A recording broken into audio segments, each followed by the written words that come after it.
Olá, pessoas lindas, como vão todos vocês? Espero que estejam todos muito bem. E hoje nós vamos conversar sobre parentes e dinheiro. É uma combinação interessante. Vamos falar sobre isso?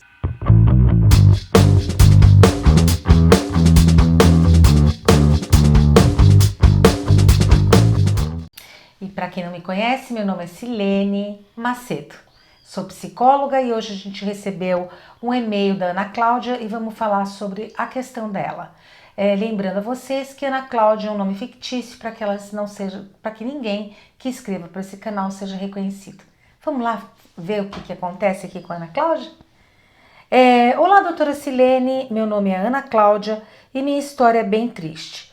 Uso seu canal para desabafar, porque não estou mais aguentando tanta pressão. Eu tenho 24 anos, sou fruto de, digamos assim, um amor impossível para minha mãe.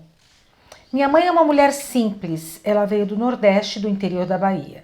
Minha avó trabalhava na terra e era mãe solteira. Acabou casando com um homem que não gostava da minha mãe.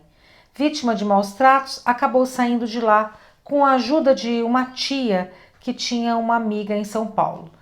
Então a mãe dela era maltratada pelo padrasto, né? Que ela está dizendo. E a tia ajudou ela a sair e ir para São Paulo capital, ela está dizendo aqui. Essa tia pagou passagem e arrumou um lugar para ela ficar. Minha mãe chegou num ônibus. Para uma moça de 17 anos, vindo de um lugar parado no tempo, era como chegar em outro planeta. A amiga da minha mãe já esperava por ela na rodoviária. Essa amiga já tinha arrumado um emprego para minha mãe na casa da irmã da patroa dela. Minha mãe ficou menos de 15 dias na casa da Rosa. Rosa deve ser o nome da amiga da mãe. Foi arrumar os documentos e pronto, num piscar de olhos já estava morando na casa da patroa. Tudo era novo, tudo mesmo. Imaginem vocês o que foi para minha mãe cair quase de paraquedas naquele lugar. Aprendeu tudo, era como um novo nascimento. Lá, ela se relacionava com outros funcionários, cozinheira, passadeira, motorista, jardineiro. Fora funcionários esporádicos como o limpador de vidros. Minha mãe era arrumadeira. Ela fazia a faxina e cuidava da arrumação da casa. Conhecia os patrões, mas praticamente não falava com eles. Tinha uma funcionária que cuidava de todos os outros e de todo o funcionamento da casa, como compras, pagamentos, férias, 13º, uma espécie de administradora. A casa funcionava como uma empresa. Tinha horário e datas para tudo, das refeições aos trabalhos realizados na casa, das compras aos pagamentos de contas, datas certas de funcionários extras que lavavam os carros, limpavam as piscinas, cuidavam da sauna, aguavam as plantas, cuidavam dos 5 cachorros, gente para levar os cachorros para passear, para tomarem banho, para levá-los ao veterinário. Quer dizer, realmente, né, gente, uma casa dessa parece uma empresa mesmo. O patrão tinha uma fábrica de eletrodomésticos e também uma parceria com um grande empresário chinês. Isso é o que sabíamos. Naquele mundo novo, minha mãe se encantou. Aqui no que isso é o que sabíamos, ela está querendo dizer que é o que a mãe dela sabia na época, né? Porque depois ela soube muito mais e vocês vão entender por quê. Naquele mundo novo, minha mãe se encantou. Para vocês terem uma ideia, ela não conhecia um aspirador de pó quando chegou. Com o tempo, aprendeu a comer, a se vestir, foi acolhida por todos como a mascotinha. Não encontrou resistência, todos entenderam que ela era uma moça que tinha vindo de uma vida sofrida e se simpatizaram com ela. Inclusive, isso a gente conversou pelo WhatsApp, é muito, né, admirável que ela tinha um bom relacionamento com todos os funcionários, né? Era como acolhessem o próprio sofrimento de cada um ali, pois todos vieram de famílias que lutavam pela sobrevivência. Achei interessante o que ela falou aqui, né? Porque ela fala quase como uma psicóloga, né? De um entendimento de um psicólogo, né? Que no momento em que você está colhendo o sofrimento do outro, talvez você esteja colhendo o seu próprio sofrimento, né? Cuidar do outro a partir de um lugar onde é como se estivesse cuidando de si mesmo, né? Então achei bem interessante o que ela falou aqui. Os patrões da minha mãe tinham 3 filhos, todos meninos. 2 tinham 20 anos, eram gêmeos, e um tinha 13. Não demorou para minha mãe se apaixonar por um dos gêmeos, o Rodrigo. Parecia algo muito difícil de acontecer. Um contos de fadas real. Ou não, né? Porque não tinha acontecido. Vamos ver. Ela sofria por ele e tentava manter isso nos seus mais profundos segredos. Mas um dia percebeu os olhares de Rodrigo e não conseguiu mais se controlar. Daí aquela velha história. A menina pobre que se apaixona pelo príncipe patrão. Se envolveram, claro, acabaram transando e eu fui o resultado. Quando eu nasci, o barraco já estava armado. Era uma grande confusão. Minha mãe chorava muito, acabou não tendo leite e eu também chorava de fome. Julgamentos, xingamentos, alegações do tipo eu te acolhi, funcionários fofoqueiros e tudo isso veio a ocupar espaços tenebrosos na vida da minha mãe. Aí já não existia mais o acolhimento dos funcionários, dos colegas de trabalho, né? Depois que ela ficou grávida do Rodrigo. Ela ficou morando comigo num espaço construído às pressas, no próprio terreno onde ficava a casa dos patrões. Quarto, sala, cozinha e banheiro. Não conseguiram administrar o fato de mandar embora uma pessoa que esperava alguém do sangue deles. Interessante isso daqui. Meu pai ficou tomado por toda a confusão. Levou incontáveis broncas e foi mandado para a Itália, terra do seu pai, para passar um tempo fora da confusão toda, até os meus avós decidirem qual seria o destino da minha mãe e, no caso, o meu também. Imaginem o que ela sofreu. Com o tempo, as coisas se acalmaram, mas minha mãe ainda era hostilizada. Eles ao menos não nos abandonaram. Agora minha mãe não mais trabalhava na casa. Ela vivia em seus aposentos cuidando de mim. Podíamos andar pelo jardim livremente, só não íamos na casa sede. Nunca. Mas a Ana Cláudia foi crescendo. E ela diz: meu avô era maravilhoso comigo. Logo, como criança, consegui roubar seu coração. Por sorte, nasci com os olhos azuis. E ele se encantou, me identificando como o sangue do seu sangue. Ele também tinha olhos azuis, né? Agora eu já entrava na casa sede, mas minha mãe não. E eu era feliz. Andava por todos os lugares livremente, almoçava com todos, brincava com o meu avô, entrava no seu escritório com olhares curiosos, nadava, participava das festas. Meu pai também me amava. Minha avó era mais distante, mas não me maltratava. Mas na minha cabeça de criança eu não entendia por que a minha mãe ficava confinada. Ela tinha seu carro, me levava para a escola, natação, balé. Com o tempo meus horizontes aumentaram. Eu ia para o inglês, fazer teatro, tinha plano de saúde, tudo pago pelo meu avô. Mas minha mãe foi ficando nesse lugar à parte de tudo. Ela tinha certo conforto, apesar de tudo, mas ela não tinha vida social, ela não tinha amigo, ela não tinha família, ela não tinha nada. Ela ficava lá naquele cantinho, nesse aposento dela que eles construíram. Ela foi ficando ali, como um vaso num canto. Isso machucava a Ana Cláudia, né? Fui crescendo, questionando e me revoltei. Bom, ela chegou na adolescência, então era fácil se revoltar, né? Nessa ocasião, minha mãe deixou de ser um apêndice. Ela pediu para o meu avô pagar seus estudos e assim ele fez. Então, ela passou a ter mais vida e começou a namorar e a conhecer uma pessoa, né, fora nisso que ela começou a estudar, ela começou a sair e conheceu um colega lá da turma dela de escola e acabou namorando com essa pessoa. E meus pais, vocês devem perguntar, e o Rodrigo, né? Quase se engoliam quando se encontravam, quando se olhavam. Ninguém tinha dúvida de que minha mãe e ele eram apaixonados, mas meu pai era fraco, dominado pelo dinheiro e conforto e possessão da minha avó, não conseguiu bancar e ser protagonista da própria história. À medida que eu crescia e batia de frente, principalmente com a minha avó, tudo foi ficando mais difícil. Logo me tornei uma adolescente rebelde, gótica, enlouquecendo a família, que me chamava de ingrata depois de tudo que fizeram por mim. Como assim? Eu não era da família? Eu era ou não era da família?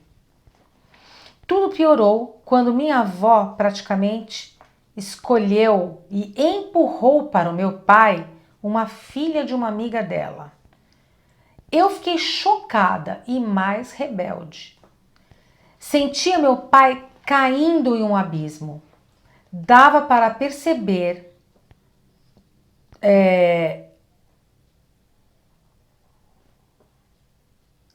dava para perceber todo o arranjo. Meu pai se casou. Nesse dia, todos foram para o seu casamento, menos a minha mãe. Quando cheguei da festa, minha mãe já nada enxergava. Seus olhos estavam inchados de tanto chorar. Certo ou não, a minha mãe resolveu fazer a vida dela com aquele rapaz que ela conheceu. E decidiu partir. Ela arrumou um emprego e foi ter a vida dela com esse rapaz. Meu avô tinha dado a ela alguns bens, uma boa casa, um carro, uma reserva em dinheiro para que ela começasse sua vida. Mas obviamente, como ela me falou pelo WhatsApp, não era nem perto, né, da fortuna todos que eles tinham. Mas pelo menos esse avô teve um olhar para ela e para ela partir de uma forma mais digna, né? No dia que ela saiu, eu também parti. Onde não cabia minha mãe, não mais me caberia. Achei muito interessante isso daqui. Tem muitas pessoas que ficariam, até pelo dinheiro do avô. Minha família sentiu, mas minha avó sorriu. Para rimar. Percebi que ela gostou quando os problemas partiram. A mulher do meu pai até deu uma festa. Claro que incomodava a minha mãe morando onde morava, e ela sabia que minha mãe era o amor do meu pai, da vida do meu pai. Vida nova. Me formei, passei a trabalhar para conseguir meu próprio dinheiro, visitava os meus avós, pai, tios, com frequência. Nessa altura já tinha primos, já tinha tias, etc. Até o dia em que meu avô morreu. Um ataque cardíaco o levou para sempre. Entrei em choque, me arrependi de ter saído de perto dele. Sei o quanto eu cortei seu coração ao decidir morar com a minha mãe e com meu padrasto. Lembro que vi meu avô chorar pela primeira vez quando eu fui embora. Aí começou os meus problemas. Se achei que eu já tinha, descobriria que ainda não. Meu avô era a pilastra que tudo segurava. Quando ele morreu, meu mundo ruiu. Passei a ser hostilizada por todos. Não importou tudo o que tínhamos vivido. Quando aparecia na casa da minha avó, parece que todos sumiam. Parece que todos saíam da sala. Onde ela estava, no ambiente que ela estava, todo mundo saía. Um negócio horrível, assim. Ela até chorou quando ela me contou isso. Até os empregados, meus amigos de longa data, praticamente desde quando eu nasci, não conversavam comigo. Parece que me evitaram. Parecia até que ficavam com medo de conversar comigo. Eles devem ter sido ameaçados pelo que ela me contou. Não é que eles não gostavam dela, não é que eles não queriam conversar com ela, mas Eles com certeza foram ameaçados pela avó para se esquivar também. Estavam criando um ambiente inóspito para que ela não fosse mais para casa do avô, né? Com o tempo fui parando de ir. Pois conseguiram, né? Meu pai, homem fraco, também se afastou de mim. A mesada que meu avô me dava parou de ser depositada e minha avó disse que ela fará de tudo para que eu não receba nada de herança do meu avô, quando ela e meu pai morrerem. Com o tempo fui perdendo tudo o que eu tive desde criança. Graças a Deus eu tive uma boa educação e graças ao avô também, né? Que depois de todo ocorrido, deu para perceber que tudo que aconteceu com ela e com a mãe, desde a construção da casa no mesmo local, de dar carro para ela dirigir para levar a menina na escola, de dar a melhor educação, tudo isso partiu do avô. Isso ficou muito claro depois. Então ela diz que ela teve uma boa educação e conto com essa boa educação para ter o próprio sustento. Hoje ela trabalha, ela tem a vida dela. Eu me formei em administração, mas vou fazer direito para aprender a me defender do que minha avó possa fazer para tirar meus direitos de herdeira. Tive tudo, ou quase, porque ter uma mãe humilhada como tive não é fácil para ninguém. Ela disse que foi muito difícil na vida dela entender que aquele lugar que a mãe dela ocupava na família, ou não ocupava, né? Que ela sentia que o fato da mãe ser rejeitada, mesmo que ela fosse acolhida pelos avós, tivesse tudo que ela tinha, mas ela sentia que de alguma forma ela também era rejeitada porque a mãe dela ela tinha vindo daquele lugar, né? Então foi muito sofrido para essa moça, essa condição da mãe dela ter ficado às margens da família, né? E não terem deixado esses dois se casarem, né? Porque eu acho que eles se casariam, pelo que a Ana Cláudia contou para mim.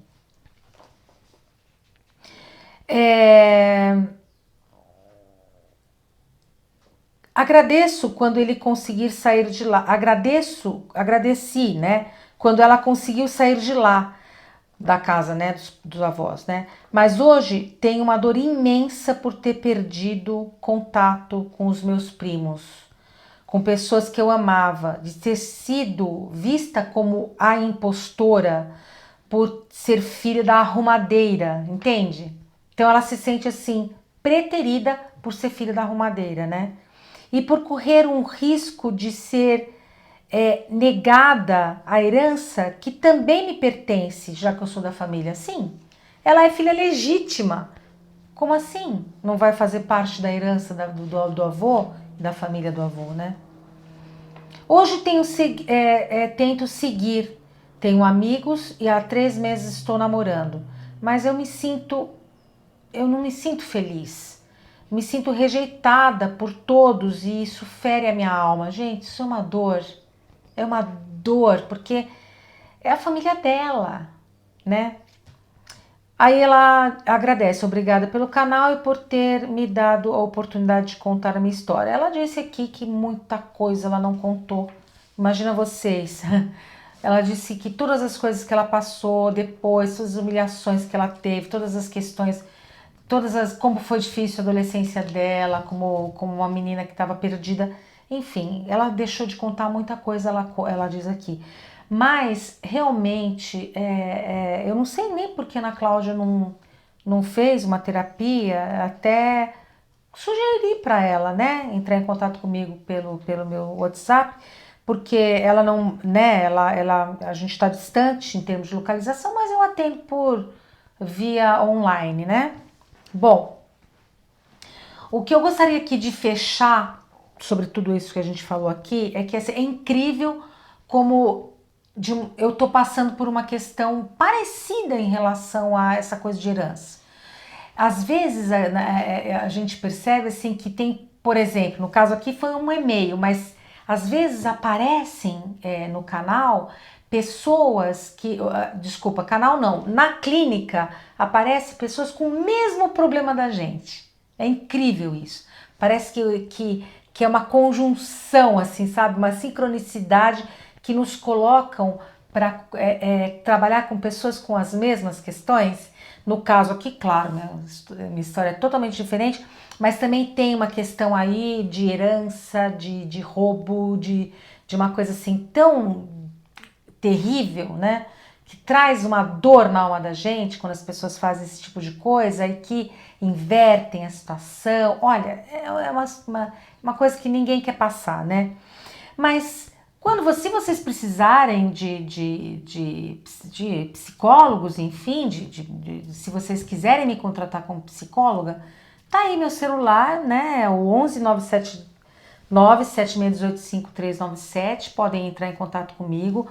Quem quiser me mandar mais histórias, o meu e-mail é silenemacedo@silenemacedopsico.com.br. Por favor, se sintam à vontade. Para fechar mais rapidinho, eu gostaria de só contar uma história para vocês, que eu não sei se vocês conhecem, a história do escorpião, que pede para o sapo atravessá-lo na lagoa. E ele quer uma carona, ele quer ficar em cima nas costas do sapo. Aí o sapo diz, mas você vai me morder? Como é que eu vou fazer essa travessia com você? Aí ele diz, não, imagina, eu não vou te morder, não vou te picar, porque se eu te picar, eu também vou morrer. Então veja bem, eu preciso atravessar, eu não vou fazer isso com vocês, que eu também vou me prejudicar. O sapo, convencido, resolveu fazer a travessia com o escorpião. Quando no meio da lagoa, o escorpião vai lá e pica o sapo. Aí o sapo diz, gente, como que você pode fazer isso comigo, seu escorpião? Agora nós dois vamos morrer. Aí ele disse, é da minha natureza. Então quando você percebe um parente tóxico, pessoas que não têm uma boa conduta, que não são pessoas que não têm valor, e a gente olha para aquele parente e diz assim, não, mas não tem problema, tudo bem, eu vou continuar porque eu sou uma pessoa importante para ele, eu sou parente dessa pessoa, essa pessoa não vai fazer comigo. Não se engane, não se engane. Quem não tem escrúpulo faz qualquer coisa com qualquer um. Fiquem com esse aprendizado que eu aprendi na própria pele. Um grande beijo para todos vocês e até o próximo vídeo.